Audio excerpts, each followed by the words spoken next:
Okay, kita mulakan majlis kita pada pagi ini. Mudah-mudahan Allah memberkati dan merahmatinya dengan sama-sama kita baca Ummul Kitab Al-Fatihah. A'udzubillahi minasyaitonir rajim. Bismillahirrahmanirrahim.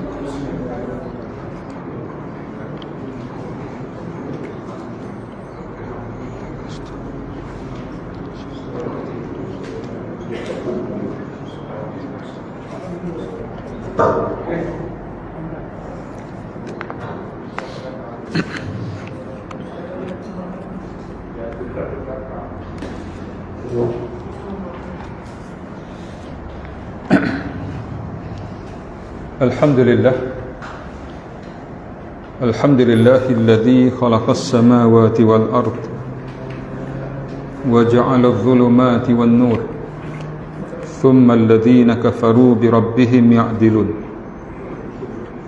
Alhamdulillahi rabbil alamin wal 'aqibatu lil muttaqin wa la 'udwana illa 'alal zalimin.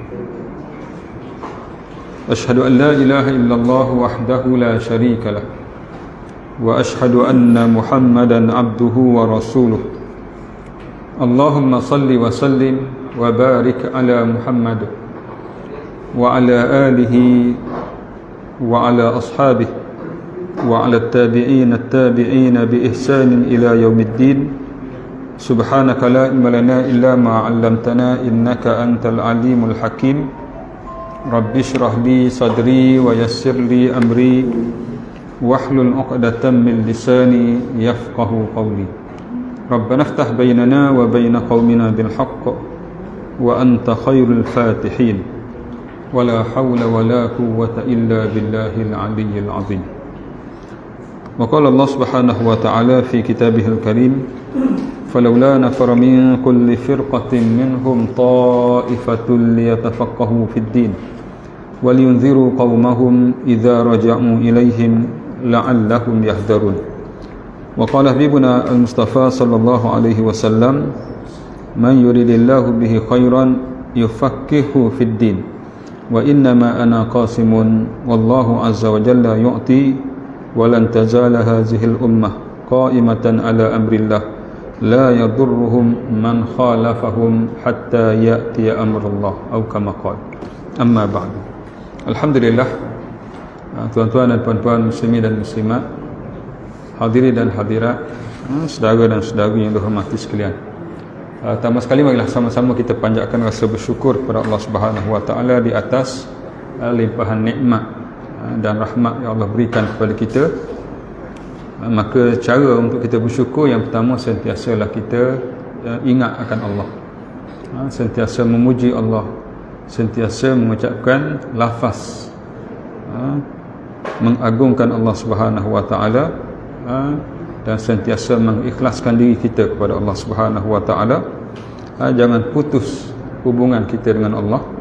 Dan yang kedua, kita gunalah nikmat yang Allah bagi pada jalan yang Allah redha, iaitu pada jalan ketaatan, pada jalan kebaikan, dan bukan pada jalan yang dimurkai oleh Allah, jalan maksiat, jalan kemungkaran dan sebagainya.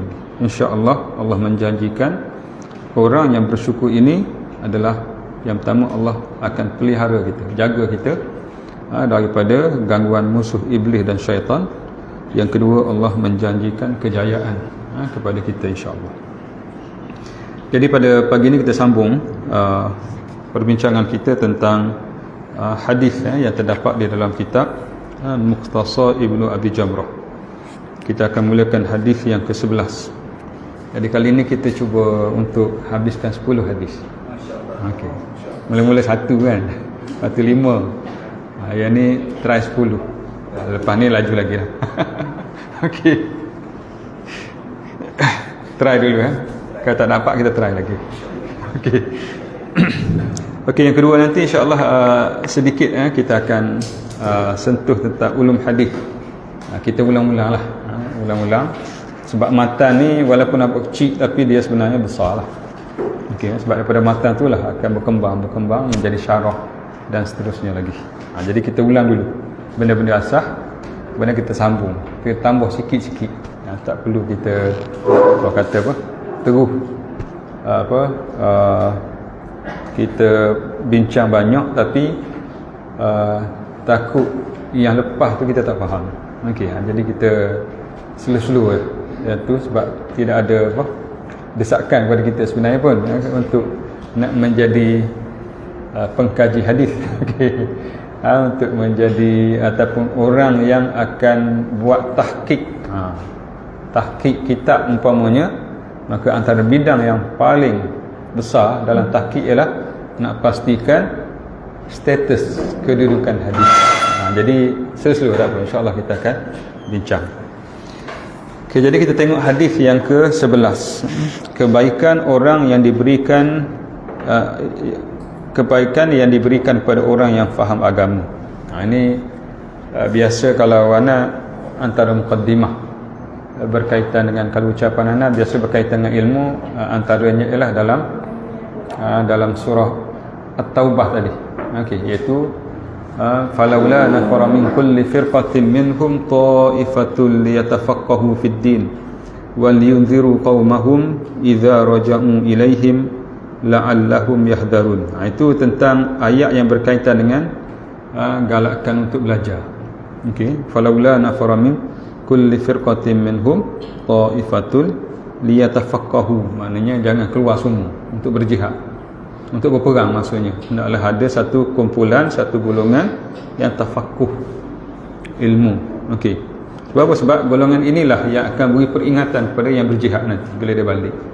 Ini konsep yang amat baik, yang payah nak ada sekarang, yang ada di zaman Nabi SAW, zaman yang berkat, iaitu orang yang mengaji, dia tak kerja, dia boleh hidup, dia boleh makan. Orang yang bekerja, dia boleh ilmu. Hampir sama gini. Sebab apa? Sebab orang yang mengaji, contoh Abu Hurairah masuk Islam lewat. Okey, tapi dia antara yang paling banyak meriwayatkan hadis. Kita dalam anda tak ingat 6,000 lebih. Sebab apa? Sebab dia tak kerja. Dia ni duduk di kata zawiyah. Zawiyah ni ialah masjid beranda-beranda. Itu juga disebut Ahlus Suffah, mereka yang duduk di sudut-sudut di masjid. Asal daripada Sufi, selain daripada kalimah Sufi itu sendiri, dia ambil daripada Ahlus Suffah. Jadi orang ni mengaji. Jadi mereka ini ada masa banyak. Okey, Nabi cakap apa, dia orang dengar. Nabi buat mana dalam konteks yang bersama dengan Nabi banyak. Adapun Abdul Rahman bin Auf ataupun orang lain sibuk ni. Okey, tapi dia orang ni walaupun sibuk dapat ilmu. Sebab apa? Sebab orang yang sibuk ni dia akan datang jumpa dengan sahabat yang ngaji ni. Mungkin kita katakan malam lepas isyak ke, jumpa, dialah yang beritahu aku tadi Nabi ajar sekian-sekian, Nabi buat sekian-sekian, Nabi sebut sekian-sekian. Jadi orang yang tak sempat sama Nabi pun dapat ilmu.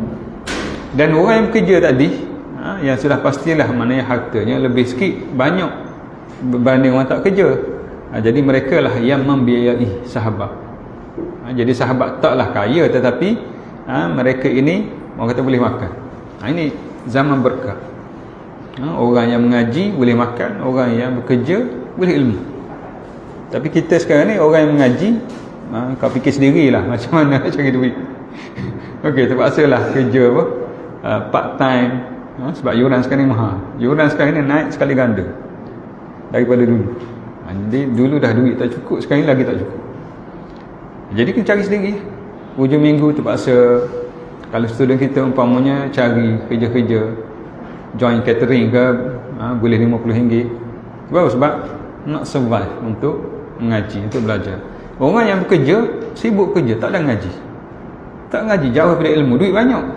Tapi kadang-kadang dibuang dalam, orang kata dalam keadaan yang tidak bermanfaat. Jadi itu situasi sekarang.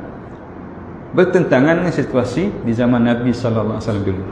Jadi ilmu ni walaupun dia tak mengaji, dia dapat juga. Ini dia antara peranan ilmu lah. Okey. Jadi hadis ini hadis yang berkait dengan kelebihan ilmu lah. Okey. Kelebihan ilmu dari segi kebaikan-kebaikan.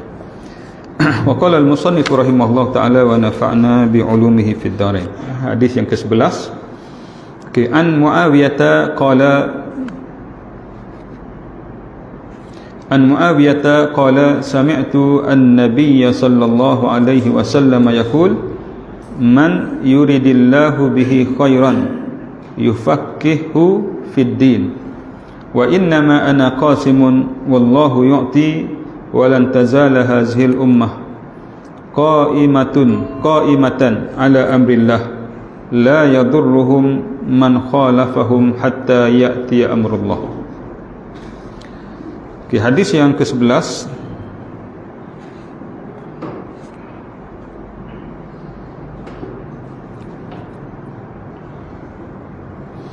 daripada Muawiyah. Ini Muawiyah bin Abi Sufyan lah. Jadi Muawiyah bin Abi Sufyan ni salah seorang daripada yang meriwayatkan hadis dan juga yang memainkan peranan yang besar juga. Sebab itulah dalam bab persengketaan antara Ali dan Muawiyah, kita ambil jalan yang selamat. Okey. Sebab dalam setengah-setengah sumber, setengah-setengah kitab dia kata apa? Kecam Muawiyah. Okey. Jadi sekurang-kurangnya Muawiyah ni mungkin sebagai manusia ada silap ada betul. Okey, dalam banyak keadaan biasa. Tapi jangan sampai dekat kita mengecam, sampai dekat kita menghina, kita memperlekehkannya kerana dia adalah sahabat Nabi dan penulis wahyu. Okey, dan juga banyak juga meriwayatkan hadis. Jadi baik kita dia banyak cerita kan, banyak cerita. Ada yang mengatakan ini versi yang tasyayyu', yang golongan cenderung kepada Syiah, maka memang dikutuklah Muawiyah. Okey, sedangkan cerita sebenar lebih kepada salah faham. Okey, jadi banyak perkara. Okey, jadi kita ni tak perlu tambah-tambah. Okey, maknanya bila sebut sahabat, kita meletakkan kedudukannya yang istimewa. Kesilapan-kesalahan tetap ada mana-mana. Begitu juga para ulama. Bila mereka mengijazah, kita menghormatinya walaupun dia ada silap. Contohnya orang kata Imam Ghazali banyak hadis palsu dalam kitab Ihya. Dan macam mana? Okey, mana yang pertama ialah kita berhusnuzan, bukan niat dia nak masuk, tapi mungkin termasuk ataupun mungkin masa tu maklumat bukan macam kita sekarang. Okey, buku kalau kita ni ada berapa buku ni sekarang ni? Dah ada berpuluh. Kalau dulu nak naskah kedua tulis balik, naskah ketiga tulis balik, umpamanya bukan senang. Jadi tak apa, dalam bab ni kita biar ada adab dengan mereka yang berjasa dalam agama kita ini. Okey. Kalau dalam perawi Muawiyah bin Abi Sufyan ni, dia anak Abi Sufyan dengan Imran tadi. Ya. Begitu juga anak Abu Jahal, Ikrimah, kan? Sebab tu Nabi SAW bila ada dia orang ni, mana nak jaga hati dia orang, Nabi takkan sebut benda buruk tentang ayah dia. Contohnya Abu Jahal, tak akan sebut secara direct, secara langsung bila ada sahabat ni. Tapi tidak bermakna tak boleh sebut, boleh sebut. Tapi maklumlah, kok mana pun ada ikatan kan, ikatan keluarga. Okey, ayah dan seumpama lagi.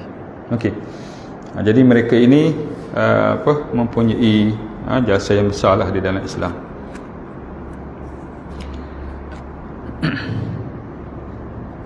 Jadi daripada Muawiyah berkata, sami'tu, aku mendengar. Okey, an-nabiyya, sami'tu ni an-nabiyya lah.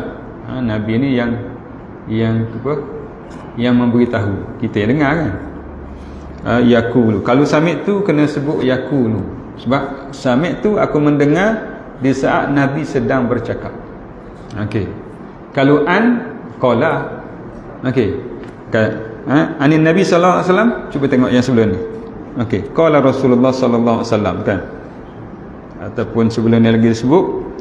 Okey, an abi, contoh hadis ke-8, Ali bin Mas'ud anin Nabi sallallahu alaihi wasallam qala, berkata, telah berkata. Jadi bila sebut qala ni kita masuk sedikit ulum hadis. Bila sebut qala, mungkin dia dengar sendiri dengan Nabi, ataupun mungkin orang lain dengar. Okey, orang lain cerita, dia pun sebut qala Rasulullah. Okey, mana mungkin orang lain dengar. Katalah Ibnu Mas'ud tak ada dalam ni, tak ada dalam majlis tu, tapi Ibnu Mas'ud mungkin katalah keluar kejap.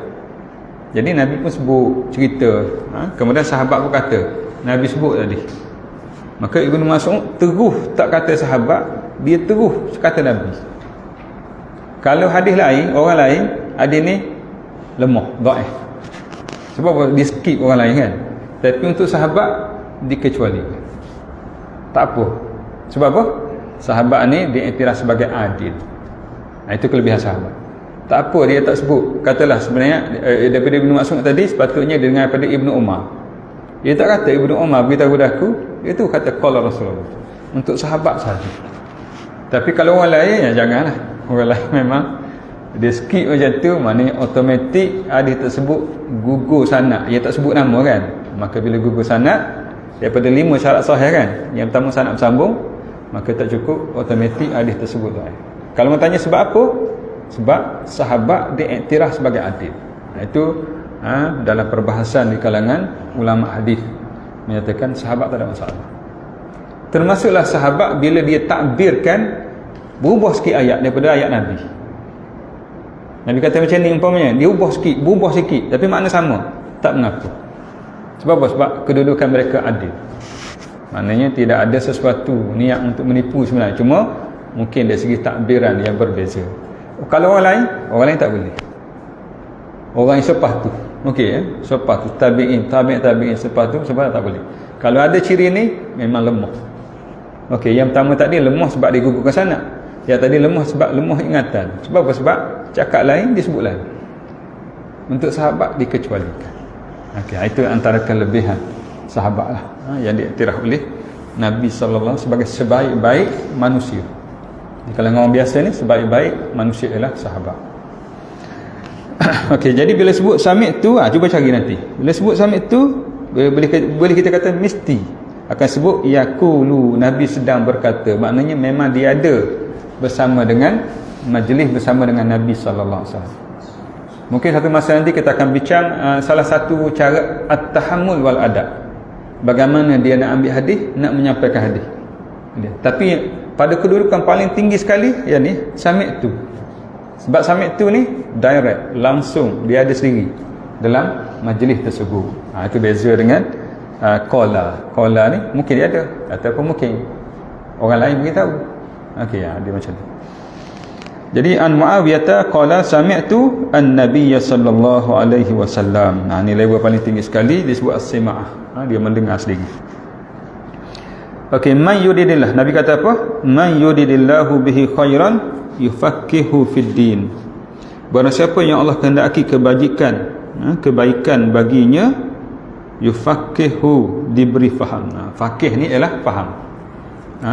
Diberi faham fid din, kepadanya dalam agama, iaitu dalam urusan agama. Itu yang pertama. Yang kedua pula, wa innama ana qasimun, dan hanyalah aku ini sebagai pembahagi yang menyampaikan, menyampaikan amanah daripada Allah SWT sebagai rasul. Wallahu yu'ti, Allah lah sebenarnya yang memberi, dari segi ilmu tersebut, dari segi kefahaman. Walan tazala hazil ummah, yang ketiga pula, walan tazala hazil ummah, dan sentiasalah umat ini qaimatan ala amrillah, berdiri atau tegak atas perkara ataupun atas agama Allah. La yadurruhum man khalafahum, tentu tiada yang mendatangkan mudarat ataupun bahaya hatta ya'ti amrullah, kepada mereka oleh sesiapa pun yang menyalahi mereka, hatta ya'ti amrullah, sehingga datangnya perintah Allah, iaitu takdir. Takdir ni maknanya sebagaimana yang telah ditetapkan oleh Allah, macam itulah, sehingga tidak ada mudarat, tidak ada manfaat melainkan yang telah ditetapkan oleh Allah. Maknanya akan berlaku sebagaimana yang ditetapkan oleh Allah. So ada 3 di sini. Hati nak baca sikit.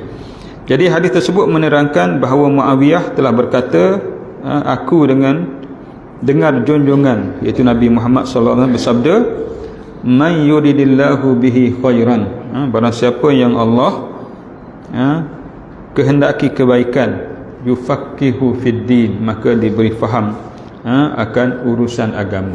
Jadi Faham ni dia belajar satu, faham dia satu masalah lain. Sebab tu orang belajar sama, tapi faham berbeza. Sebab apa? Sebab ini pemberian Allah. Kita boleh ajar, tapi nak faham tu, ini pemberian daripada Allah. Sebab itulah, maknanya kalau sama semua, markas sama semua.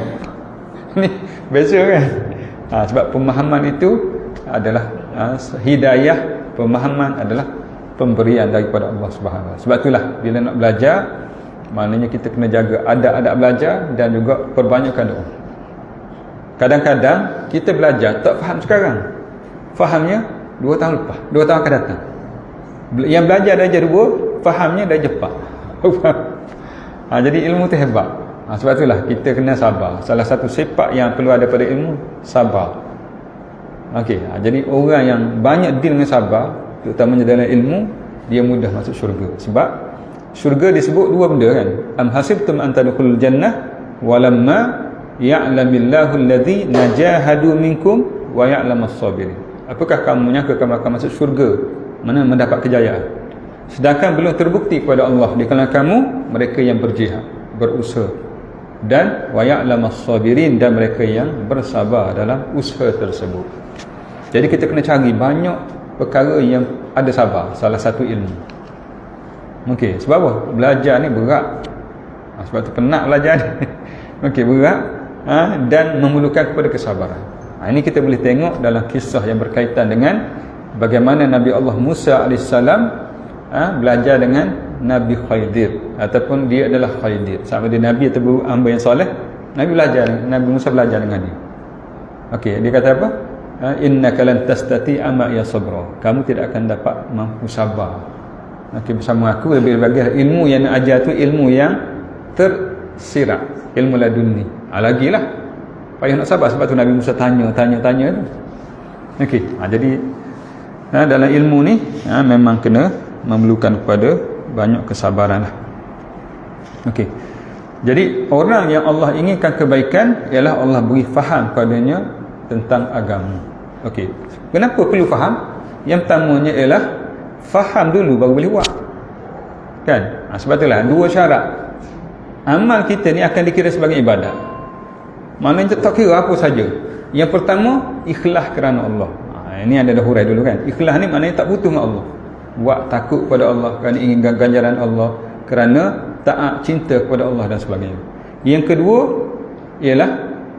iaitu disebut sebagai tahu, muwafaqan bitasyri', betul dengan syarak. Jadi nak tahu betul dengan syarak, follow syarak, kena belajar kan. Kena tahu. Bermakna tahu ini sebab apa? Kebaikan, sebab boleh pahala kan. Amal kita dikira sebagai pahala, amal kita diterima oleh Allah. Itu antara kebaikan-kebaikan apabila kita diberi pemahaman terhadap agama. Bermakna kita buat dengan cara yang betul, dan juga kita dapat lakukan sebagaimana yang sepatutnya. Okey, itu pentingnya faham. Sebab tu kita baca Quran dah boleh pahala dah, tapi kita berusaha untuk memahaminya lagi besar ganjaran. Sebab apa? Kita boleh buat apabila kita faham. Sebab itulah dalam bab ni iaitu disebut Allah beri kefahaman. Fakih ni adalah faham. Okey, sebab tu dia sebut, kalau kita pernah dengar kan fiqhu ni, okey, biasanya kita sebut fiqh. Sekarang ni kita biasa dengar fiqhu. Okey, fiqhu sunnah. Okey, fiqh sunnah, memahami sunnah. Okey, fiqhu al-awlawiyat, memahami konsep priority, keutamaan. Sebab apa dia sebut fiqhu? Pemahaman. Okey, fiqhu daulah, nak memahami urusan-urusan berkaitan dengan kenegaraan. Fiqhu al-fitrah, fiqh dalam memahami persoalan-persoalan fitrah. Okey, banyak. Maknanya ulama-ulama karang kitab atau berbahas dalam bab seumpama itu. Fiqhul muamalah, pemahaman terhadap persoalan-persoalan muamalah. Jadi fiqh tu maknanya faham. Okey, adakah ini maksudkan dengan faham ini orang ngaji bidang agama saja? Okey, jawapannya ialah tidak. Faham ni lah tak kira lah ngaji agama tak agama, Allah beri pemahaman yang betul terhadap agama, maka dia boleh melaksanakan dengan cara yang betul. Namun untuk faham agama memang kena belajar. Kena belajar agama juga. Bermakna bukan semestinya ustaz-ustazah saja, tetapi faham agama dan Allah beri pemahaman tersebut, dan nak memahami agama kena tahu urusan agama. Maknanya kena belajar juga. Okey, kena belajar persoalan berkaitan dengan akidah. Kena belajar persoalan berkaitan dengan muamalat, okey, fiqh, tasawuf, tentang tafsir, tentang hadis. Sebab kita nak faham agama. Okey, tetapi dia bukan untuk orang yang dalam bidang agama saja. Maknanya bab belajar ni kena belajar semua, kan? Dan satu perkara lagi ialah persoalan berkaitan fardu ain. Okey, jangan kita anggap remeh. Kata fardu ain dah belajar dulu. Bila dah jadi 5? Dah jepak dulu. Okey, dah jepak kita diajar sesuai dengan otak kita dah jepak. Bila naik tingkat 4, berkembang lagi kan? Maka kena ngaji lagi, sebab tingkat 4 dia masalah lain pula kita akan jumpa. Okey, tak cukup cakap masalah kita berada di tingkat 4, katakan di universiti ataupun di luar tahun 4 pula, sesuai dengan masalah yang kita hadapi, kan? Lepas tu bila dah masuk dah wagemah pencing, dia ada masalah lain pula. Okey, kena belajar bab rusah, nak sembahyang duduk macam mana, nak sembahyang bermana, dia sepanjang masa. Begitu juga dalam bab ni. Nak faham agama ni, jangan kata tak apa dah, lepas dah dulu. Sebab ngaji dah dulu. Sebab solat, memang solat juga, tapi solat sekarang lain. Kenapa? Sebab kita dah tak larat dah. Okey, dah sakit lutut dah, macam ni, nak macam ni. Jadi bermakna pemahaman tersebut memang betul pemahaman, tapi pengajian adalah sebahagian daripada cara untuk dapat pemahaman yang betul, dan ia perlu sesuai dengan level dan sepanjang masa. Sebab dia berubah kan. Umpamanya kalau dulu tentang organ transplant, pemindahan organ, ulama kata tak boleh, haram. Okey, ataupun organ donation, tapi kenapa sekarang boleh? Aku kata kenapa boleh pula? Tak apalah, sebab sekarang ni ada teknologi, boleh pindah senang. Kalau dulu pakai kerak-kerak habis macam tu je, kan? Maka dia berubah. Kalau sekarang ni, contohnya sekarang ni, okey, bagaimana nak confirm mati? Dia duduk dalam dengan koma, dengan alat bantu pernafasan, nak ni. Okey, macam nak confirm mati? Sekarang ni lah nak confirm mati ialah bila disabitkan dengan brain death, mati otak. Bermakna matilah fungsinya. Tapi 10 tahun akan datang mungkin bukan benda ni nak confirm mati. Ada cara lain lagi. Sebab apa? Teknologi lagi canggih, mungkin ada cara yang lebih precise, yang lebih tepat lagi untuk mengesan. Bermakna kefahaman ilmu ya, tapi salah satu cara yang untuk memperoleh ilmu ialah mengaji. Okey, mengetahui, belajar dan bermakna siapa nak kebaikan berterusan, maka dia kena belajar juga berterusan. Okey, berpanjangan, supaya kefahaman yang diberi itu adalah hasil daripada Allah beri kepada kita kerana belajar kita. Okey, sebab untuk dapat hidayah ni syaratnya ialah belajar, kan? Baca Quran disebut dapat hidayah. Alif lam mim zalikal kitab la raiba fi hudal lil muttaqin. Okey, kitab Al-Quran ni tidak ada keraguan, memberi petunjuk. Petunjuk sebenar ialah Allah. Yang disebut sini kan Allah yu'ti tu. Tapi caranya ialah kena belajar. Itu disebut syarat yang telah kita bincang lepas kan. Dia adalah syarat untuk dapat hidayah, belajar. Tapi tak semua orang belajar dapat hidayah, sebab syarat dia macam tu. Tapi kalau tak belajar, memang tak dapat hidayah. Itu syarat. Contoh macam air semayang. Air semayang, maknanya kalau tak ada air semayang, tak boleh semayang. Sebab ada syarat kan. Nak semayang, syaratnya kena ada air semayang. Walaupun asalnya dia tak wajib, tapi di saat nak semayang jadi wajib. Tapi bila ada air semayang, tak semestinya boleh semayang lagi. Contohnya sekarang nak solat zuhur, tak boleh. Baru satu syarat, ada semayang. Syarat lain lagi, masuk waktu. Syarat lain lagi, tutup aurat. Bermakna syarat ni hendaklah sentiasa dipenuhi untuk mendapat hukum dia, ataupun untuk mendapat perkara yang sebagaimana yang ditetapkan. Jadi kalau tak dapat, kalau tak cari dan tak buat, berkemungkinan kita tak dapat. Bermakna dalam konteks ini memang kebaikan melalui yang Allah beri melalui faham agama, tetapi dia adalah perlu kepada usaha untuk dapat pemahaman, iaitu belajar. Okey. Oleh sebab itu kita Rasulullah sallallahu alaihi wasallam sentiasa Nabi sentiasa suruh kita belajar. Okey. Suruh kita belajar. Banyak kelebihan yang berkaitan dengan belajar ni. Okey, yang keduanya ialah kita juga diajar untuk selain pada usaha kita itu belajar, memperbanyakkan doa. Sebab hidayah ni urusan Allah. Okey, kita minta dengan Allah. Sebab doa ni dia macam ni, doa, konsep doa ialah kehendak daripada pihak bawah pada pihak atas. Itu doa. Kalau suruh, amar, kehendak daripada pihak atas kepada pihak bawah. Jadi doa ni sebenarnya salah satu bentuk perhambaan kepada Allah. Sebab itulah Allah suka sangat, lagi banyak kita minta, lagi banyak Allah suka. Nampak perhambaan kita kan. Jadi maknanya kita ni hendaklah dekatkan diri dengan Allah dengan memperbanyakkan doa. Sebab tu disebut doa silahu al-mu'min, senjata. Sebab apa senjata? Sebab kita akan diberi pertolongan oleh Allah. Kemenangan dalam Islam, dalam apa peperangan mesti pertolongan pada Allah. Perang Badar, Allah turun malaikat berduyun-duyun. Okey, dalam perang Khandaq, Allah hantar angin.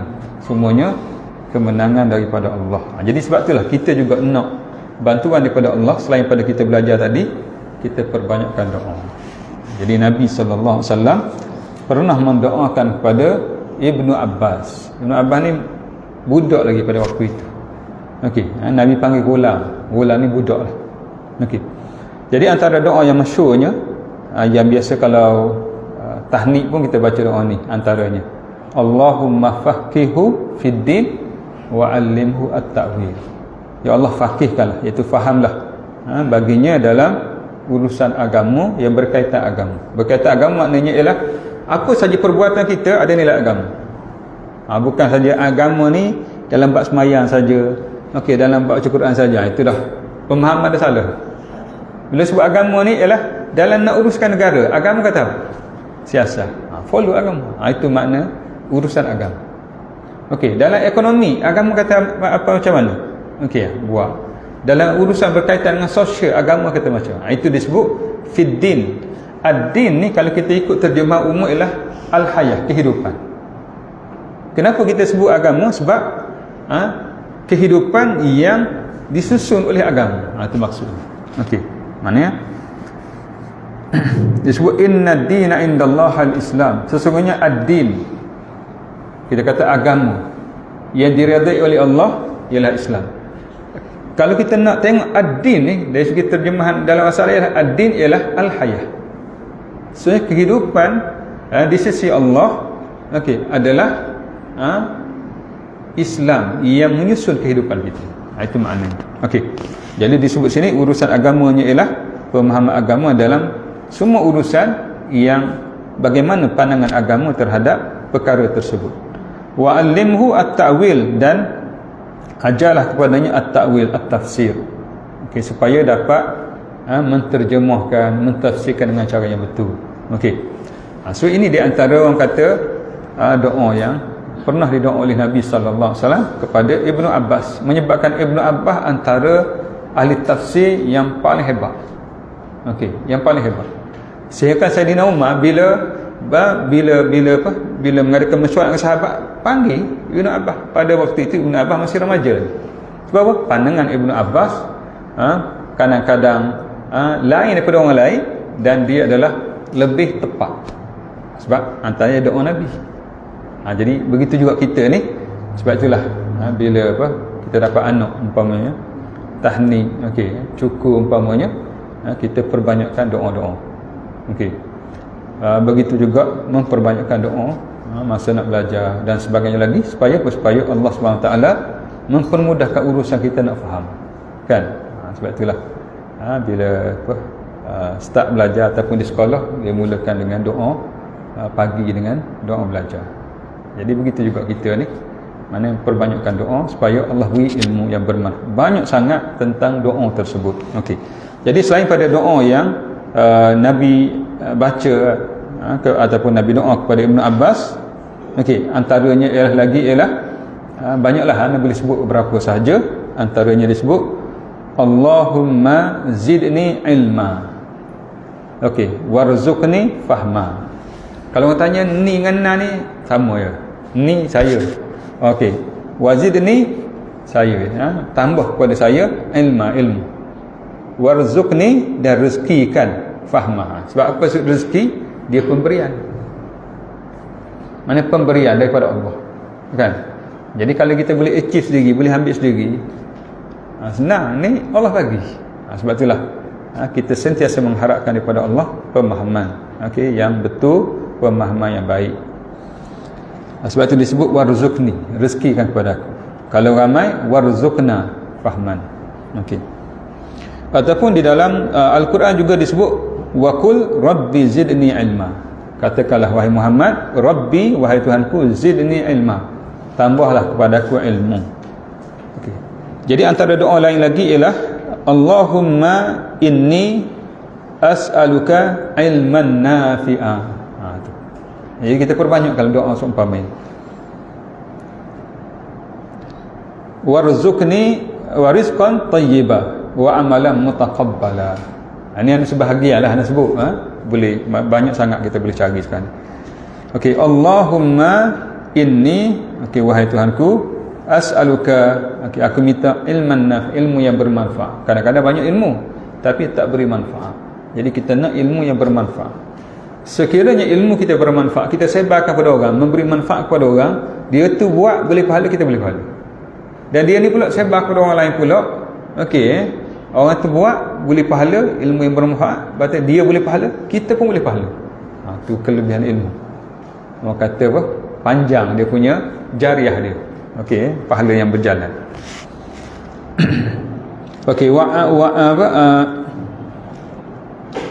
Kemudian yang kedua, warizqan tayyibah, rezeki yang baik-baik, yang halalan tayyibah, lagi baik. Wa amalan mutaqabbala, dan amalan yang diterima. Jadi banyak doa yang boleh kita doa. Ataupun satu lagi yang ambil, satu lagi lah, Allahumma anfa'ni bima 'allamtani. Ya Allah, berilah manfaat kepada aku apa yang kamu ajar, ilmu, ataupun berikan ilmu kepadaku. Wa 'allimni, dan ajarlah kepada aku ma yanfa'uni, apa yang memberi manfaat kepada aku. Bermakna ilmu manfaat, yang keduanya ialah disebut dalam hadis ini ialah wa innama ana qasimun, sesungguhnya aku adalah hanya qasimun, penyampai. Maknanya Nabi kata aku adalah penyampai. Sebagai rasul, tugas rasul ialah menyampaikan apa yang datang daripada Allah, sama ada suka tak suka, baik tak baik, Nabi tetap akan sampaikan. Ini sifat yang ada daripada Nabi. Tak kata ni tak berapa sekarang, tangguh dulu. Contohnya adalah peristiwa Isra' dan Mi'raj. Cuba bayangkan kalau kita nak cakap dalam keadaan penentangan, penentangan daripada pihak Quraisy, macam-macam lagi, tiba-tiba nak cerita aku naik ke langit malam tadi, benda yang tak logik, rasa macam tak kena lah, kan? Tapi tidak, Nabi tidak. Nabi, sifat dia, akhlak dia, luar dalam sama. Kita depan orang lain sikit, belakang orang lain sikit, kan? Ni Nabi tidak. Sebab itulah Allah siapkan Nabi cukup perfect. Sebab Allah sendiri yang didik Nabi, latih Nabi. Dan Nabi dibiasakan suasana, mana duduk dengan mak pun tak lama, dengan datuk pun tak lama, duduk dengan bapa saudara, kemudian bela kambing, buat berdikari. Semua ini adalah untuk, memang Allah didik Nabi supaya memang sesuai untuk memimpin ummah, pegang benda yang berat, kan? Jadi memang Allah sediakan Nabi. Jadi salah satu ciri yang ada daripada Nabi ialah dari segi amanah, tabligh, menyampaikan. Maka suka tak suka, tetap Nabi akan sampaikan, sebagaimana peristiwa Isra' dan Mi'raj. Begitu juga yang berlaku kepada Nabi. Kalau kita tengok dalam surah Al-Ahzab, tak salah ayat 37, berkaitan dengan hukum anak angkat. Zaid ini adalah anak angkat Nabi. Zaid anak angkat Nabi. Jadi berkahwin dengan Zainab binti Al-Jahsh. Jadi orang kata tak berapa ngam sangat. Maknanya kadang-kadang memang ada situasi yang tak legi sangat. Sebab latar belakangnya berbeza sedikit. Zaid ni bekahnya, dia adalah bekah hamba. Zainab ni adalah bangsawan. Wanita bangsawan. Yang orang kata yang yang kedudukan tinggi, okey, ada harta. Jadi mungkin dalam situasi adalah benda-benda kita manusia kan, tak berapa boleh pergi. Jadi Zaid minta nak berpisah, nak bercerai dengan Zainab. Nabi kata jangan lagi. Okey. Kemudian tiba-tiba pula maknanya suruh Zaid ceraikan, sebab memang Zaid nak cerai, suruh Zaid ceraikan, dan Allah suruh Nabi kahwin dengan Zainab. Cuba bayangkan. Memang ini salah satu daripada kalau riwayat yang sebelum ni, riwayat Israiliyat lah punca riwayat itu daripada ahli-ahli kitab. Yang ni okey, termasuk dalam tomahan kepada Nabi yang masuk dalam maudu'at. Maudu'at ialah hadis-hadis riwayat yang direka macam mana? Direka ialah daripada tafsir ayat ni. Ayat anda sebut tadi, ayat tak silap ana dalam ayat 37 surah Al-Ahzab, kata silap ana. Jadi ayat ni ialah menceritakan sebenarnya Allah nak ceritakan hukum tabanni, hukum anak angkat tu ya. Maknanya boleh kita kahwin dengan isteri pada anak angkat, sebab dia tak ada kaitan apa. Anak angkat je. Anak angkat dari segi apa, kalau aurat semua kena jaga. Sebab anak angkat bukan anak susuan, bukan anak betul. Okey. Jadi nak cerita benda tu sebenarnya. Tiba-tiba maknanya mari riwayat Israiliyat. Sebab riwayat yang maudu'at. Okey, yang direka-reka. Dia kata apa? Cerita dalam mentafsirkan ayat tersebut, dia kata Nabi SAW pergi rumah Zainab nak jumpa dengan Zaid.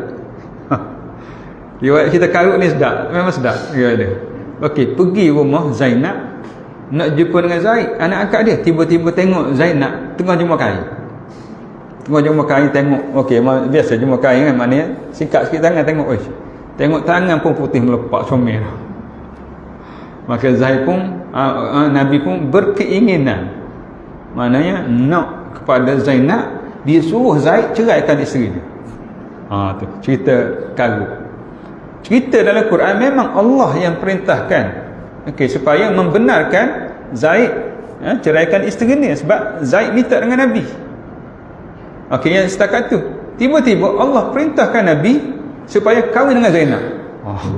Memang kalau ikut kita lah memang tak akan buat. Sebab memang lepas ni tak tahulah, macam-macam orang akan kata kan. Sebab kontra tu. Tetapi oleh kerana Nabi pemegang amanah, Allah suruh buat. Memang ada suara-suara, tetapi tak lama selepas tu mana senyap, terutamanya suara-suara pihak munafik. Okey, cari sentiasa cari pasal nak kata ataupun nak kata huduh pada Nabi SAW. Jadi itu yang berlaku. Maknanya Nabi sebagaimana diperintahkan oleh Allah, dia akan buat. Sebab itulah apa yang berlaku di hadapan Nabi, betul ke tak betul, salah tak salah, Nabi akan nyatakan. Kalaulah Nabi tak nyatakan, maknanya okey. Kalau tak boleh, mesti Nabi akan kata, beritahu tak boleh. Sebab itulah salah satu tarikh hadisnya lah, kalau kita tarikh hadis ialah apa saja disandarkan kepada ilmun yastamilu ala naqli ma udifa ila nabi, yang disandarkan kepada Nabi min qaulin, perkataan, au fi'lin, perbuatan, au takrir, perakuan Nabi macam mana? Nabi kata ya, ataupun Nabi senyap, tak kata apa. Contohnya macam kita cerita dulu, Khalid bin Al-Walid kan, masa dalam satu rombongan berhenti rehat, ditangkap dok dia nak sembelih. Maka sahabat beritahu kepada Nabi, Khalid nak sembelih dok. Dok ni pada pasir dengan agak-agak. Tempat kita ni biawak. Okey, jangan makan. Biawak jangan makan. Okey, kalau dok dia tak makan benda buruk-buruk, dia akan makan rumput, makan benda-benda yang ni. Maknanya boleh makan dia.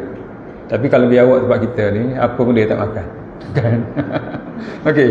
Jadi dia takkan nak sembelih, tapi bentuknya biji macam tu lah. Maknanya anda pernah makan lah bakso. Tapi kalau masuk seekor, tak lalu nak makan. Dengan tengok ekornya dan kakinya kan, nak kata apa, buaya kecil bukan buaya. Okay.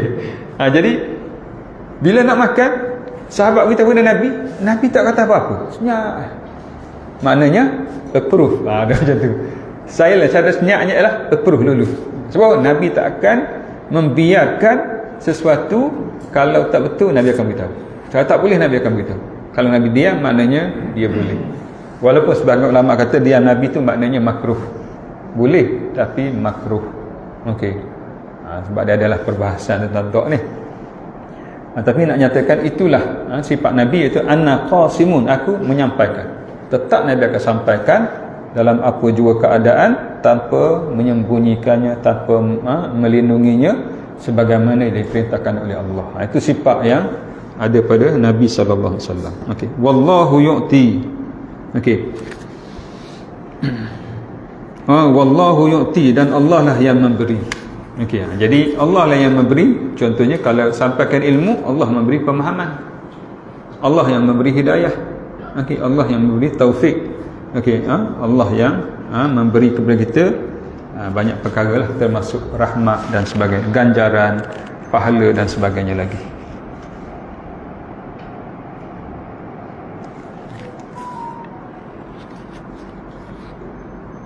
Okey, iaitu Allah yang pemberi, iaitu memberi faham tentang makna wahyu itu menurut kesanggupan masing-masing. Okey, junjungan memberitahu yang ia tiada melebihkan tentang pembahagian wahyu yang disampaikan kepadanya, ia menyamakan pembahagian itu antara umat-umatnya. Maknanya Nabi sallallahu alaihi wasallam dengan amanah menyampaikan kepada seluruh umatnya sebagaimana yang diperintahkan oleh Allah. Ini Nabi akan sampaikan tanpa menyembunyikannya ataupun tanpa memilih kedudukan dan sebagainya lagi. Okey, dengan itu dapat difahamkan bahawa junjungan Rasulullah sallallahu alaihi wasallam telah membahagikan atau menyampaikan apa yang disampaikan kepadanya hanya untuk mendapat faham. Hanya untuk mendapat faham apa yang disampaikan, terhenti pula kepada Allah. Maknanya tugas Nabi setakat itu je, menyampaikan, kan? Maka Nabi tak akan disoal selebih daripada itu. Ini yang berlaku kepada bapa saudara Nabi sallallahu alaihi wasallam, Abu Talib. Okey. Iaitu bagaimana di dalam surah Al-Qasas ayat 56, di saat kematian Abu Talib. Tunggu ayat ni. Innaka la tahdi man ahbabta walakinallaha yahdi man yasha wa huwa a'lamu bil muhtadin. Sesungguhnya kamu tak boleh beri hidayah kepada sesiapa yang kamu kehendaki. Okey, sebab tugas Nabi adalah menyampaikan. Hidayah itu urusan Allah. Okey, maka kalau dapat, alhamdulillah, tak dapat, mungkin boleh usaha lagi. Walakinnallaha yahdi man yasha. Tetapi Allah lah yang memberi hidayah kepada sesiapa yang Dia kehendaki. Jadi hidayah, pemahaman, rahmat, semua itu urusan Allah. Jadi Allah yang uruskan. Okey, jadi kalau Allah bagi, alhamdulillah. Wa huwa a'lamu bil muhtadin, dialah Allah yang lebih mengetahui tentang urusan hidayah. Siapa dapat hidayah, siapa tak dapat hidayah. Jadi tugas kita ialah menyampaikan dan tidak dipersoalkan lagi lebih pada itu. Jadi Nabi sudah menyampaikan tugas ni. Okey. Tetapi yang berlaku pada Abu Talib tu memang Nabi amat sedih lah. Okey, sebagai manusia kan, yang banyak jasa, tiba-tiba Abu Talib tak beriman. Jadi ini antara dalil yang menyatakan Abu Talib tak beriman sehingga akhir hayat dia, berdasarkan kepada sebab nuzul ayat tadi, surah Al-Qasas ayat 56. Walaupun ada pandangan lain. Okey. Antara pandangannya ialah pandangan Al-Imam Tajuddin As-Subki. Imam Asy-Sya'rani mengatakan ada riwayat lain menyatakan Abu Talib ada tanda-tanda ia beriman akhir zaman. Ini sebagai perbahasannya, maknanya sebagai perbahasan dalam kelas. Okey, secara ilmiah sikit. Biasanya kita cakap umumnya ialah Abu Talib tak beriman. Okey. Namun ada pandangan lain mengatakan Abu Talib beriman, tapi ada tanda-tanda beriman tapi tak jelas. Iaitu bila Nabi kata kepada Abu Talib sebelum turun ayat ni, wahai bapa saudaraku, bersaksilah dengan syahadah ni, aku akan jadi saksi di hadapan Allah. Maka Abu Talib kata, aku tahu kamu, aku kenal siapa kamu, tapi aku takut orang kata kepada aku jazak. Jazak ni maknanya tak ada orang nak buat, nak mati baru nak mengucap. Dia macam tu. Sebab ada keegoan orang Arab ni. Orang Arab ataupun orang besar ni ada keegoan. Anda pernah cerita dahulu kalau tak silap, pemimpin Quraisy yang telah ditawan dan dalam perang Badar, oleh kerana mereka ini Tak semua dimaafkan, ada yang dibunuh. Jadi oleh kerana mereka ini telah orang kata banyak melakukan kejahatan semasa sebelum sahabat hijrah, maka dia dibunuh. Jadi bila nak dibunuh, ada 2 orang budak. Yang budak lagi yang menumpaskan dia, menangkap dia, maka budak ni akan bunuh dia. Okey, kemudian sebelum dibunuh, diberitahu kepada dia, kamu mintalah satu permintaan. Permintaan yang orang kata apa? Yang berasas lah. Kan? Nak makan nasi apa? Nak buat apa contohnya? Okey, apa dia minta? Dia minta apa? Dia kata, boleh tak tukar budak yang nak pancung aku ni dengan orang lain yang lebih besar pangkat ni? Sebab apa? Malu aku mati. Padahal mati juga. Yang hanya dipancung oleh budak yang orang kata tak ada akun, tak ada apa jawatan. Kalau boleh pancung, okey, bakar pancung, bangga mati ni. Padahal mati juga. Tu ego. Okey. Jadi ni jazak ni. Ego juga. Orang kata, aku tak Abu Talib kata aku tahu, tapi aku tak nak jazak, tak nak orang kata kepada aku, orang kata tak ada, aku nak buat dah. Baru nak beriman. Pada habis. Maka tu ayat ni. Tapi ada riwayat lain yang tidak kuat. Sebab tu kalau kita cakap setakat ni ya. Tapi ada yang mengatakan riwayat yang tidak kuat, iaitu di saat dia selepas tu bila dah Nabi ajak dia tak nak ikut, okey, dekat dengan nak mati dah ni, selepas beberapa ketika selepas itu, mana sekejap saja selepas itu, mulut dia terkumat kamit. Maka Al-Abbas orang kata letak telinga, sebab suara pun tak berkeluar. Letak maknanya telinga dia dekat dengan mulut Abu Talib, sebab Al-Abbas dengan Abu Talib ni rapat. Dia seibu. Okey, adik-beradik seibu sebab dengan Abu Jahal ibu lain. Okey, jadi dia rapat. Jadi dia pun sentiasa bersama dengan Abu Talib. Jadi sehingga saat Abu Talib terkumat kamit mulutnya, dia dengar, ya Rasulullah, aku dengar seolah-olah dia melafazkan syahadah. Maka Nabi kata, aku tak dengar. Macam tu. Maka habis macam tu. Maka berkemungkinan dia melafazkan syahadah. Okey. Ataupun dia menyatakan keimanan dia. Tetapi tidak ada dalil yang kuat.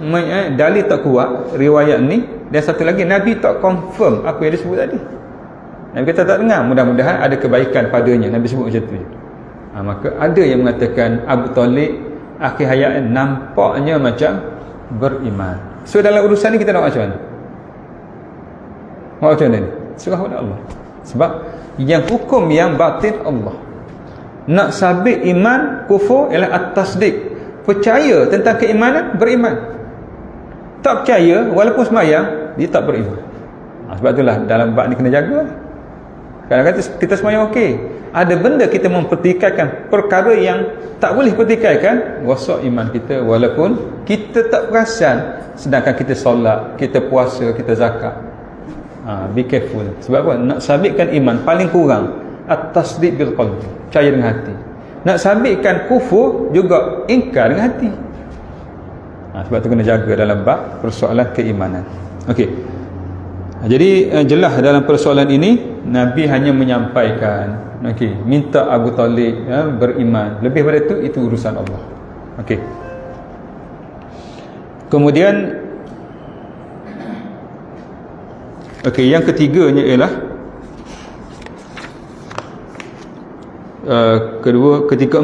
keempat iaitu walan tazala hazil ummah qa'imatan ala amrillah la yadurruhum man khalafahum hatta ya'ti amrullah. Iaitu sentiasalah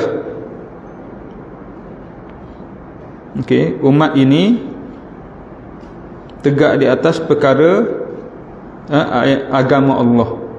Tiada yang mendatangkan mudarat ataupun bahaya kepada mereka oleh sesiapa yang menyalahi mereka sehingga datangnya perintah Allah. Bermakna segala itu berlaku sehingga datang perintah Allah. So perintah Allah itu adalah ketentuan Allah, takdir. Maknanya kalau takdir Allah demikianlah. Mudarat manfaat tidak akan berlaku melainkan dengan keizinan dan ketentuan daripada Allah Subhanahu Wa Taala. Itu yang persoalan berkaitan dengan takdir. Jadi mungkin bab takdir ni kita bahas dalam tajuk kemudian. Cuma nak sebut di sininya ialah takdir Allah azali. Azali maknanya ialah segalanya dalam ilmu Allah. Kita ni nak buat apa sehingga masuk syurga neraka dalam ilmu Allah. Bila Allah tahu, sedia kala Allah tahu. Azali lah, tidak ada awal bagi awalnya ilmu Allah, sedia kala Allah tahu habis. Sebab dia Allah. Kalau kita tidak, kita ni kita tahu selepas kita buat, lepas Allah beritahu. Allah tidak, Allah tahu mendahului perbuatan kita. Okey. Dan perkara itu memang Allah kehendaki demikian. Contoh, Allah kehendaki Abu Sufyan beriman.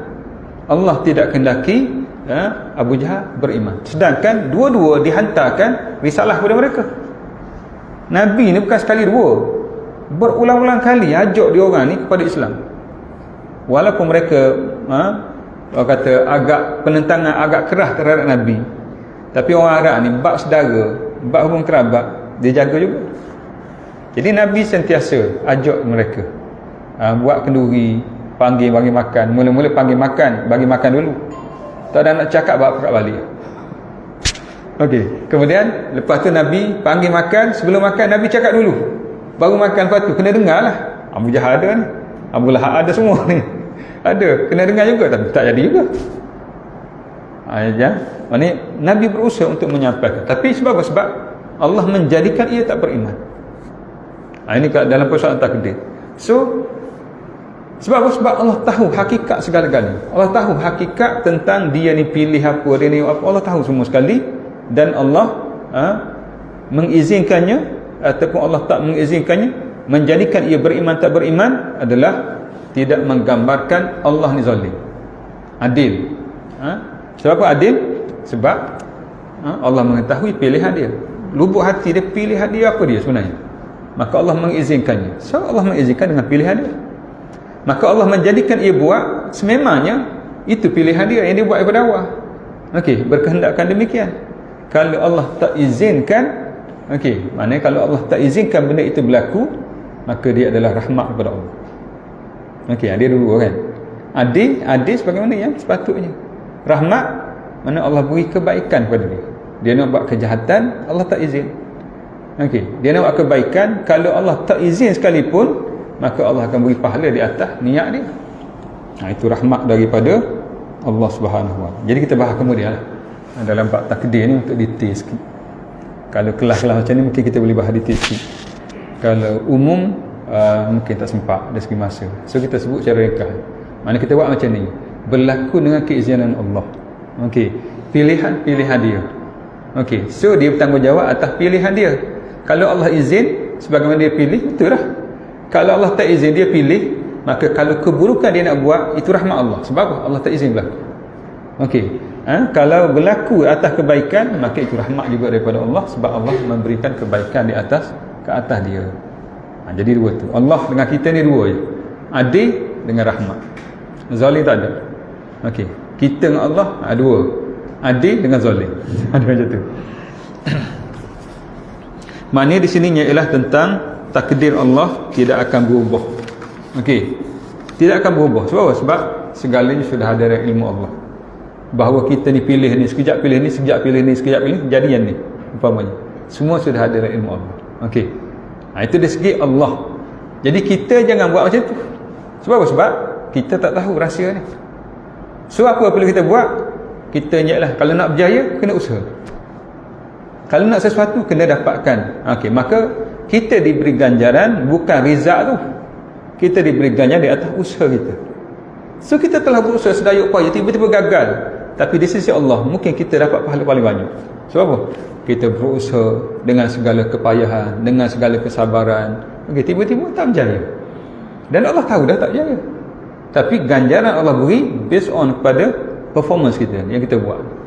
Ini cantiknya dalam Islam, cantiknya takdir. Kenapa? Takdir kita tidak pernah gagal. Walaupun gagal. Sebab apa? Gagal keputusan, tapi Allah beri ke atas kerja kita. Kan? Berapa ramai orang telah berusaha sedaya upaya, sungguh-sungguh. Tengok exam result, taklah baik sangat. Ada orang relax je. Relax je. Ada orang kawan ada memang geram kat dia ni. Masa study dia ganggu kita. Okey, dia baca sekejap dia pusing dalam kelas. Tapi kalau dalam nombor 3, kalau dalam 20 orang tu dia nombor 3. Nombor 3. Kita nombor 10, 15 lah. Kita rasa geram dia. Duk kacau orang. Memang Allah beri kepada dia. Tetapi di sisi Allah, orang yang susah payah nak buat, payah nak belajar, payah nak ni, payah ni, mungkin ganjaran dia Allah bagi 700 kali ganda. Orang lain 100 kan. Maka adil Allah, bahkan rahmat Allah. Okey, sebab tu bab takdir cantik kalau kita faham dengan molek. Sebab apa? Tak ada benda yang baik, tak ada yang buruk dengan Allah. Walaupun buruk di sisi Allah baik. Tapi kita ni kadang-kadang tak puas hati macam tu kan. Kita rasa buruk ni buruk lah. Sedangkan di sisi Allah, Allah nak bagi kebaikan. Ini dalam bab takdir, insya-Allah kita bahas dalam perbincangan yang akan datang. Okey. Jadi secara ringkas kesimpulannya ialah Allah akan beri kebaikan kepada seseorang melalui kefahaman terhadap urusan kehidupannya berlandaskan panduan agama. Itu maknanya macam tu. Jadi bukan saja dalam bab semayang, dalam bab baca Quran, tapi dalam bab lain maknanya ada panduan agama yang Allah beri kepada kita betul dengan agama. Bermakna amal kita akan dikira sebagai ibadat. Tapi sebagaimana disebut tadilah, untuk dapat panduan agama yang Allah bagi, selain pada Allah bagi, mungkin ada orang Allah bagi hidayah, dia tak usaha pun, tetapi kebiasaannya kita kena berusaha, kena mengaji, kena belajar. Kan ada orang tiba-tiba dapat je hidayah, ada orang. Itu pun ada benda banyak kita kena tengok. Kemungkinan fitrah dia cantik, fitrah kita tak boleh ubah sampai mati, cantik dalam keadaan dia tiba-tiba kembali ke pangkal jalan. Sebab itulah waktu, orang kata kanak-kanak ni waktu yang terbaik untuk kita tanam akidah, ataupun ilmu.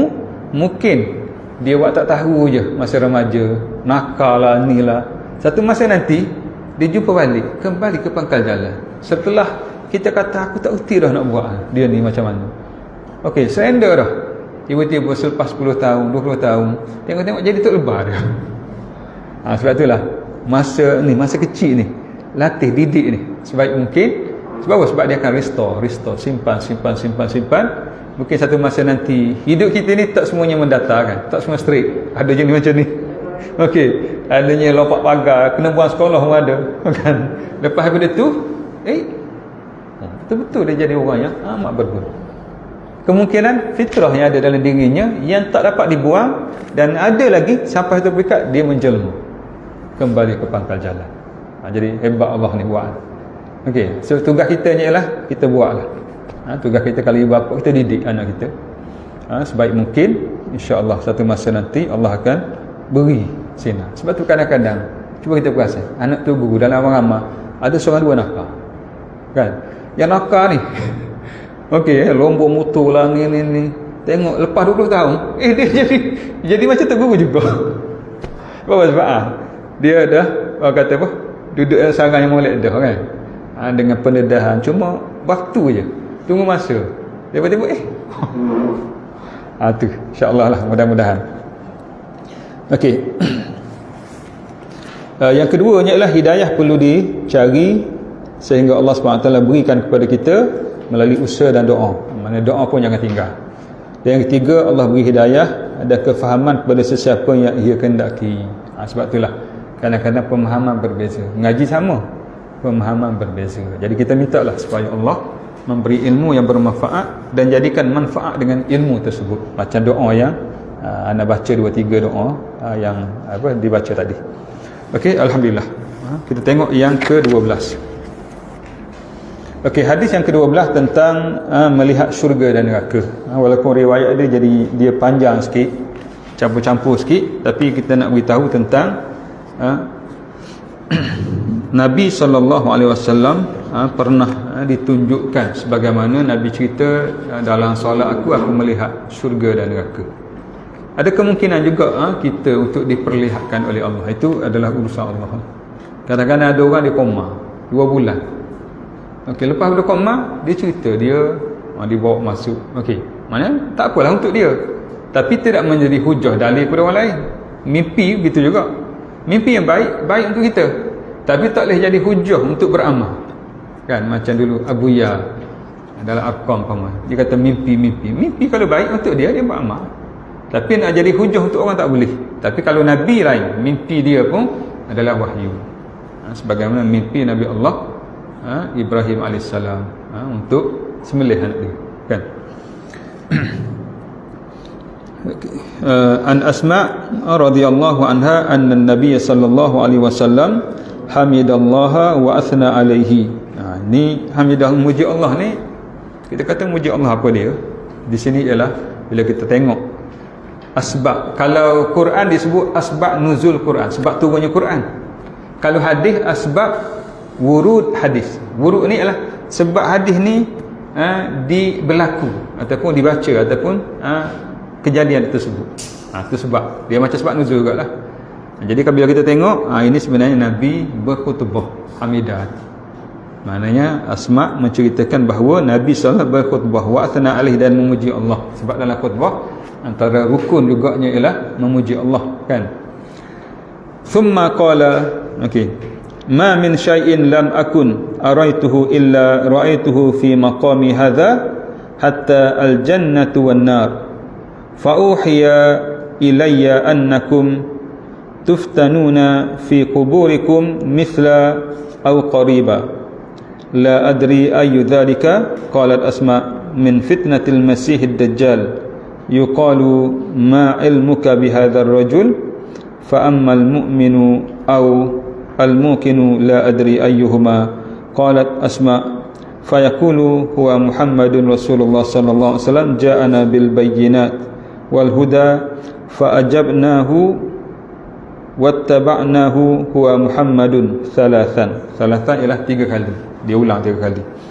فيقال ثم صالحا قد علمنا إن كنت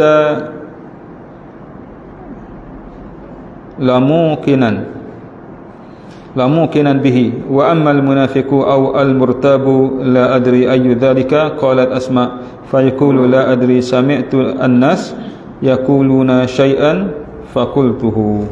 Ini tentang keadaan dalam kubur.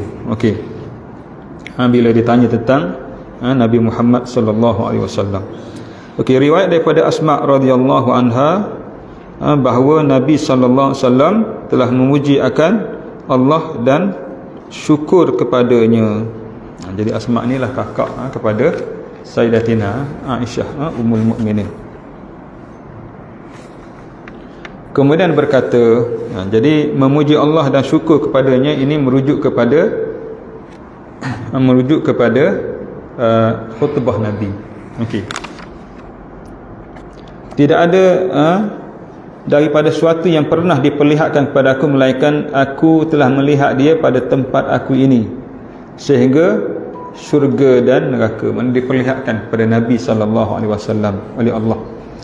Maka diwahyukan kepada aku bahawa kamu akan difitnahkan dalam kubur sama seperti atau hampir dengan fitnah Al-Masih Ad-Dajjal. Tiada aku ketahui manakah yang demikian itu, kata Asma. Maknanya akan salah satu daripada fitnah kita ni ialah fitnah Al-Masih Dajjal. Fitnah Dajjal maknanya bila dia datang huru-hara kita. Jadi salah satu fitnah juga yang huru-hara juga kitanya ialah apabila kita berada dalam kubur. Sebab apa? Di sana ada soal kubur. Di sana ada azab kubur. Ada kehidupan dalam kubur.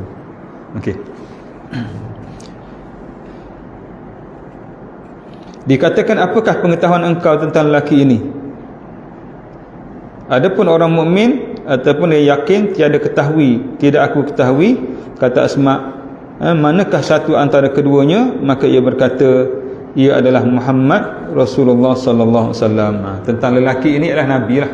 Jadi kalau orang mukmin akan kata dia adalah Nabi Muhammad sallallahu alaihi wasallam. Ia datang kepada kami dengan membawa keterangan-keterangan, petunjuk-petunjuk, maka kami menerima atau memperkenankan dia dan kami mengikut akan dia. Iaitu dia adalah Muhammad sallallahu alaihi wasallam. Dikatakan sebanyak 3 kali, diulang. Sebanyak 3 kali untuk confirm pengakuan terhadap Nabi kita Muhammad sallallahu alaihi wasallam. Maka dikatakan kepada tidurlah baik-baik, sebenarnya kami telah mengetahui bahawa engkau sesungguhnya telah yakin dengan dia. Maknanya berada dalam baiklah, di dalam kubur, di dalam kubur. Dan ada pun orang munafik ataupun orang yang syak, murtad ni yang syak ataupun yang ragu-ragu, maka kata Asma, tiada aku ketahui mana satunya daripada demikian itu, iaitu yang syak ataupun ragu-ragu. Yang mana satu tu merujuk pada ni, yang yakin ataupun mana tadi tu, mukmin ataupun muqin. Tapi sama dua tu sebenarnya, tapi dia kata aku tak pasti mana satu ni, mukmin ke muqinun, yang dia dengar daripada Nabi, sebab dia dengar khutbah. Okey, jadi dia datang di Masjid Nabawi, ataupun mungkin dia datang menziarahi adik dia. Okey, sebab adik dia tu maknanya Sayyidatina Aisyah tu makam Nabi tu lah, itu bilik dia, bilik kecil je. Okey, maka di situ mungkin dia dengar Nabi berkhutbah. Jadi dalam keadaan yang mungkin tak jelas sangat. Okey, sama ada yang tadi, sama ada tu ialah mukminun ataupun muqinun. Okey, mukmin orang mukmin, muqinun orang yakin, tapi dua tu sama. Ataupun disebut tadinya ialah yang satu lagi ialah disebut munafikun, al-munafiq ataupun murtad. Okey, munafik orang munafik, murtad lah yang ragu-ragu. Sama je. Yang ragu-ragu dalam keimanan sama je dengan munafik. Jadi tak tahu yang mana satu, sama ada yang ni ke yang ni. Itu saja. Mana dari segi keraguan dia terhadap yang Nabi sebut tu. Maka qalat Aisyah, jadi yang munafik ni ataupun murtad ni, yang ragu-ragu ni, dia kata apa? La adri sami'tu an-nas yaquluna syai'an faqultuhu. Jadi tentang Muhammad ni dia kata aku tak tahu. Okey, mana satu daripada demikian itu, maka ia berkata tiada aku ketahui. Aku tak tahu, tak kenal Nabi ni. Sebab masing-masing akan jawab berdasarkan kepada kedudukan amal. Okey, kedudukan dia. Aku hanya dengar manusia berkata akan sesuatu. Mana manusia kata dia Muhammad, aku pun sebut Muhammad.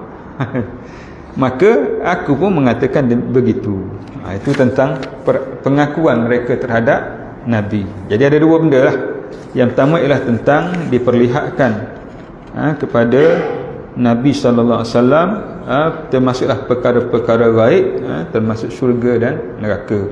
Yang kedua, kedudukan mereka di dalam kubur. Okey, Nabi SAW melihat sesuatu sehingga syurga dan neraka.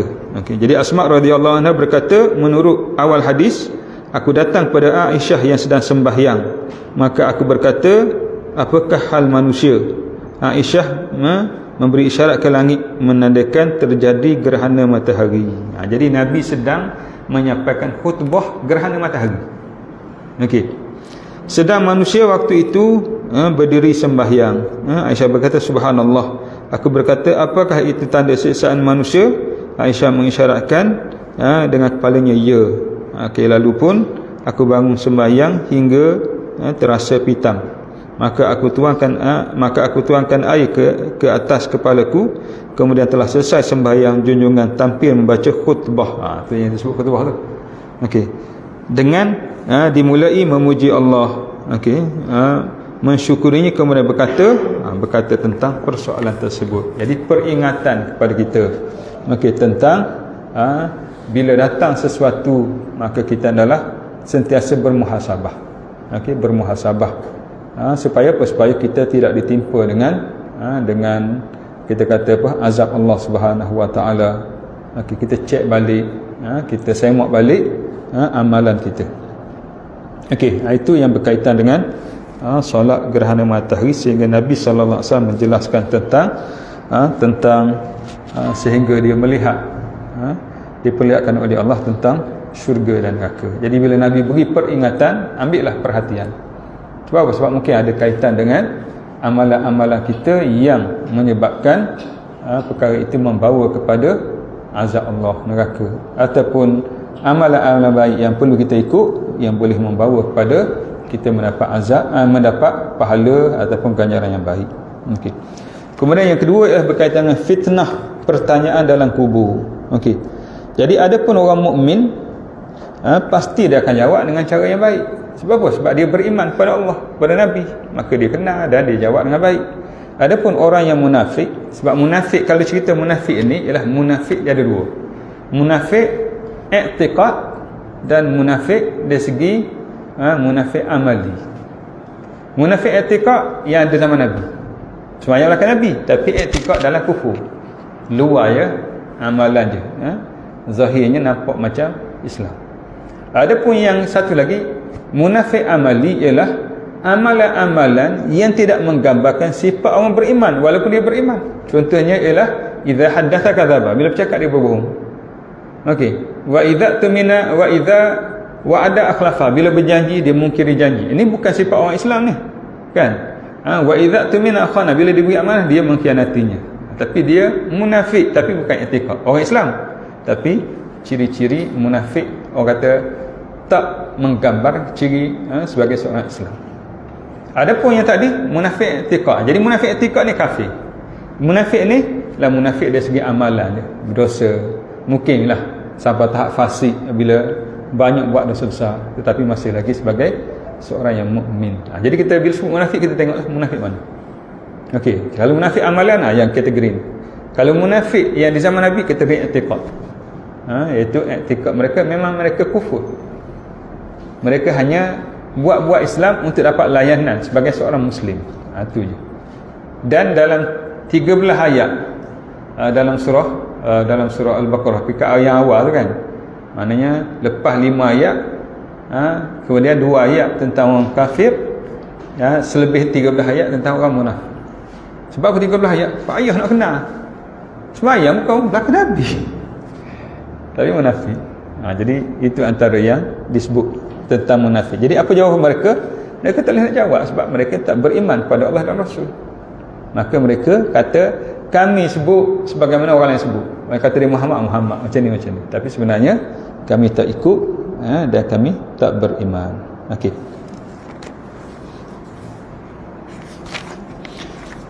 Okey, yang diringkasnya ni. Okey, kita pergi kepada hadis yang ke-13. Kepada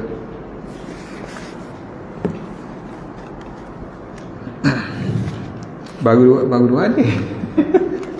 Tak habis ni. Macam mana nak sampai 10 ni? Okey, yang inilah sebelum kita rehat. Okey, hadis yang ke-13, orang yang lebih berbahagia di antara manusia mendapat syafaat. Okey. Jadi orang yang yang lebih ataupun orang yang dapat kebahagiaan ialah orang yang sentiasa diberikan oleh Allah SWT syafaat kepada mereka. Okay, an Abi Hurairah annahu qala qultu ya Rasulullah man as'adun nasi bi syafa'atika yaumal qiyamah. Qala Rasulullah sallallahu alaihi wasallam laqad dhanantu ya Aba Hurairah alla yas'alani. Okey. Kenapa yas'alu tu? Kalau kata Allah biasa yas'alani, kena check balik.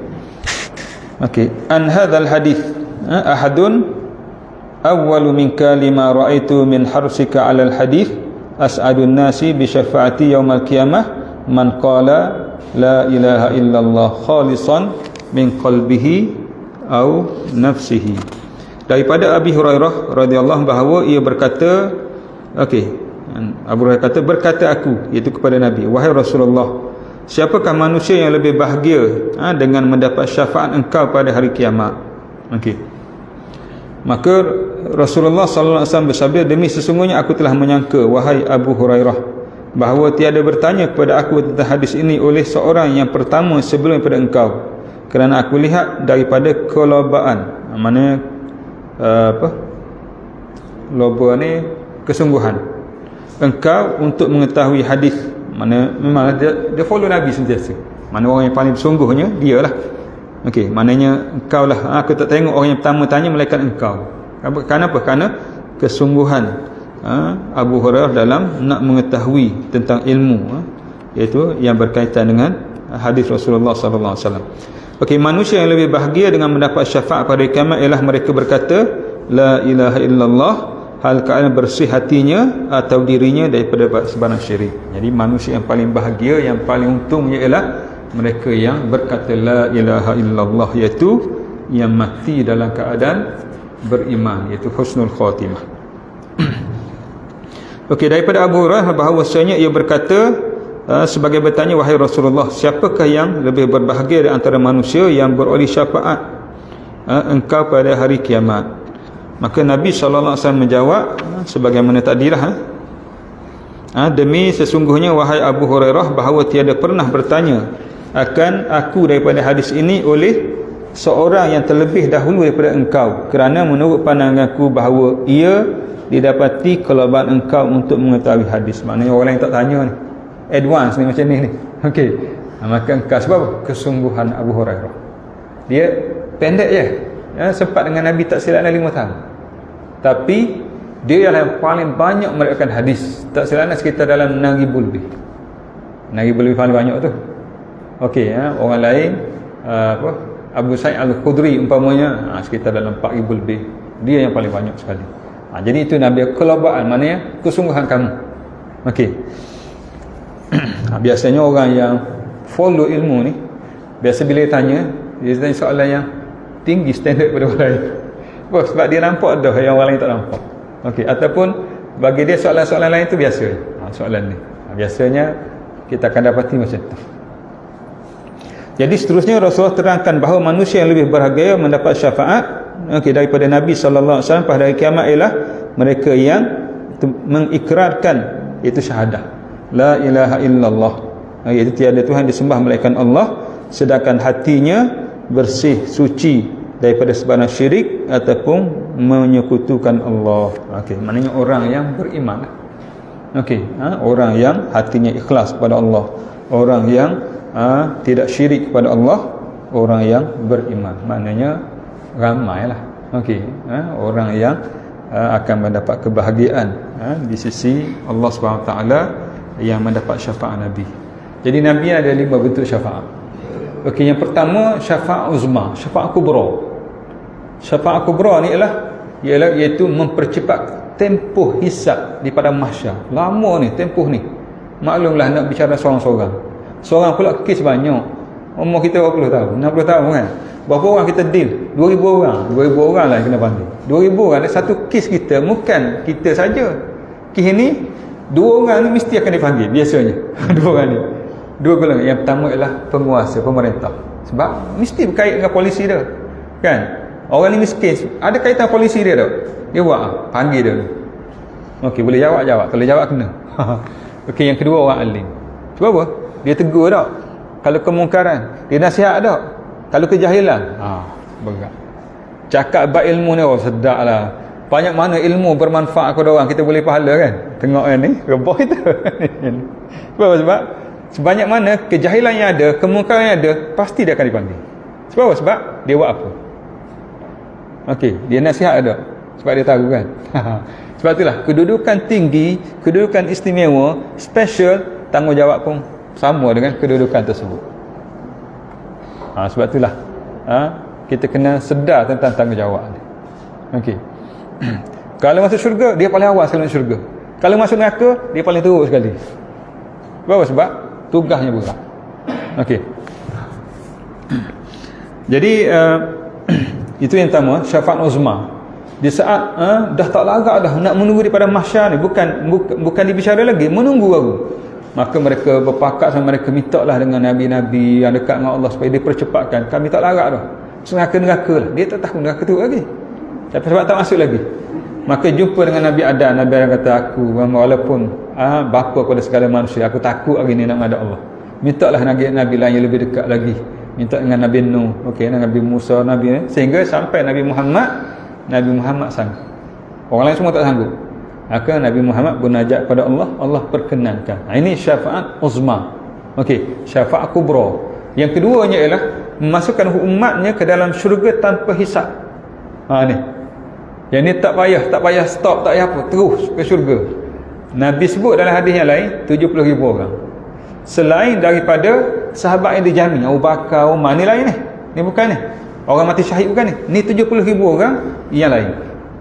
Okey, ini. Ini dia katakan semua ni mesti la ilaha illallah. Tak ada la ilaha illallah, no. Itu sebut di sini tentang Orang paling bahagianya ialah beriman, mati kerana beriman, insya-Allah akan dapat banyak kali. Okey. Yang ketiganya ialah memasukkan umatnya yang timbangan dosa lebih berat daripada timbangan amal kebaikan, maknanya masuk neraka. Tapi dengan syafaat Nabi, dia jadi berat amal kebaikan, masuk syurga. Tak kira lah dengan apa Nabi buat. Ada kata Nabi letak kopiah, macam tak kisah. Okey, bukan timbang macam ni, kita tak tahu timbang macam mana. Janji dapat syafaat. Okey, yang keempat, orang yang tak dapat syafaat ketiga ni masuk neraka. Nabi pergi cari lagi. Ada lagi kebaikan-kebaikan yang Nabi boleh tarik dia daripada neraka masuk syurga. Ni yang keempat. Okey. Dan yang kelima, mereka yang sudah masuk syurga, Nabi upgrade lagi syurga yang kedudukan lebih tinggi lagi. Itu syafaat Nabi. Okey, ada 5 syafaat Nabi yang telah disebut oleh Qadhi Iyad. Dan yang ada yang keenam, tak usah senarai, tapi ada sebut yang keenam, syafaat Nabi kepada Abu Talib, menjadikan ia seringan-ringan ahli neraka tapi kekal dalam neraka. Yang ni ada riwayat daripada Muslim menyebut. Sebab tu kita mengatakan Abu Talib mati dalam keadaan tak beriman. Sebab kalau beriman pasti dia akan masuk syurga. Okey, wallahu alam lah tentang benda tu. Cuma itu terdapat riwayat-riwayat yang berkaitan. Okey, bermakna bahawa orang yang paling bahagia mendapat syafaat ialah orang yang sentiasa berada dalam keadaan iman yang sejahtera, beriman, dan ikhlas, serta sunyi daripada syirik, maka mereka akan mendapat macam-macam kelebihan daripada Nabi. Sebab Nabi ada sebut dalam satu hadis, Nabi kata likulli nabiyyin da'watun mustajabah. Setiap Nabi ada doa mustajab. Doa Nabi sebenarnya sentiasa mustajab. Masa kisah dia Taif dulu kan, Nabi doa, Allahumma hdi qaumi fa innahum la ya'lamu. Ya Allah, berilah hidayah kepada kaum aku sebab mereka tak tahu. Okey, maka ahli sejarah mengatakan selepas daripada itu, apabila ramai dah masuk Islam termasuk penduduk di Taif, di saat kewafatan Nabi SAW, ada mereka yang telah murtad, termasuklah mengingkari zakat, kewajipan zakat dan sebagainya. Tetapi penduduk di Taif tidak ada seorang pun yang murtad. Ini sebab doa Nabi dulu. Tapi kenapa sebut demikian? Ini lagi special ni. Setiap Nabi ada doa mustajab. Okey, mungkin ada Nabi Nuh guna dah semasa berhadapan dengan umat dia. Tapi Nabi kata, wa inni ikhtabatu, aku simpan doa aku ini syafi'an li ummati yaumal qiyamah, sebagai syafaat kepada umat aku pada hari kiamat. Jadi itu di antara kebahagiaan orang beriman. Nabi akan tolong kita. Jadi nak suruh lebih jelas lagi, perbanyakkan selawat kita kepada Nabi sallallahu alaihi wasallam, insya-Allah. Sebab orang selawat kepada Nabi tahu. Ada riwayat mengatakan bila orang selawat, Nabi akan tahu orang selawat kepada dia. Ada satu lagi ialah ada malaikat yang kerjanya tawafun. Ini tawaf merata dunia. Apabila ada orang selawat, maka dia akan rekod siapakah yang berselawat, pasti akan diberitahu kepada Nabi sallallahu alaihi wasallam, ataupun pasti benda ini akan maknanya maklumlah. Jadi perbanyakkanlah kita masa-masa yang ada ini untuk berselawat kepada Nabi sallallahu alaihi wasallam. Kalau Imam Ghazali dia letak jadual dia hari Selasa. Kan, hari Selasa selawat. Tapi kita tak kisah pun nak buat hari lain pun. Tapi dia ada jadual lah. Sebab ada jadual tu jadi sikit kan. Ni masa ingat selawat 10 kali, lepas tu berhenti. Sebab tu kita sentiasa diperingatkan hari Jumaat, sallu kan. Man salla alayya salatan sallallahu alaihi wa ashran.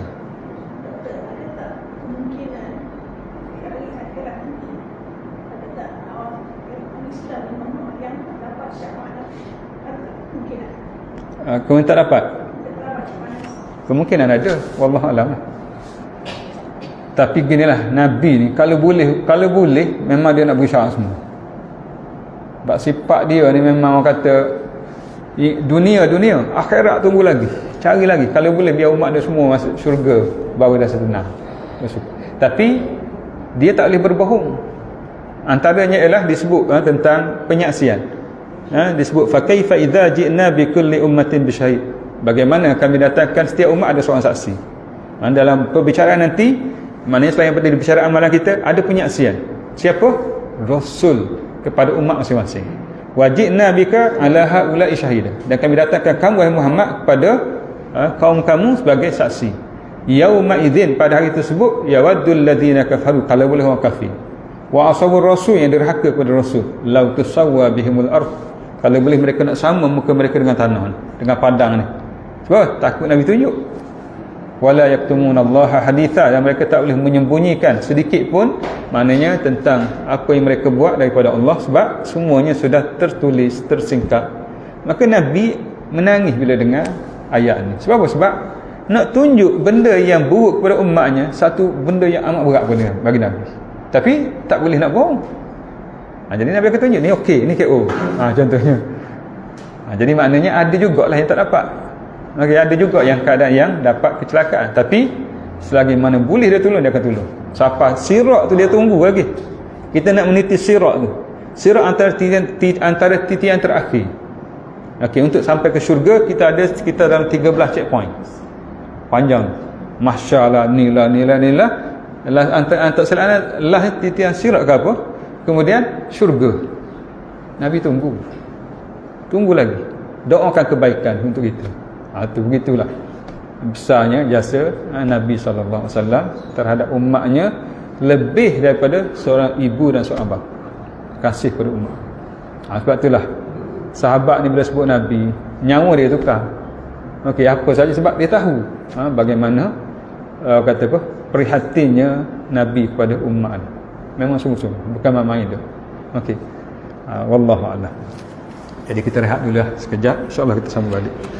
Okey, kita akhir dengan tasbih kafarah dan surah Wal 'Asr.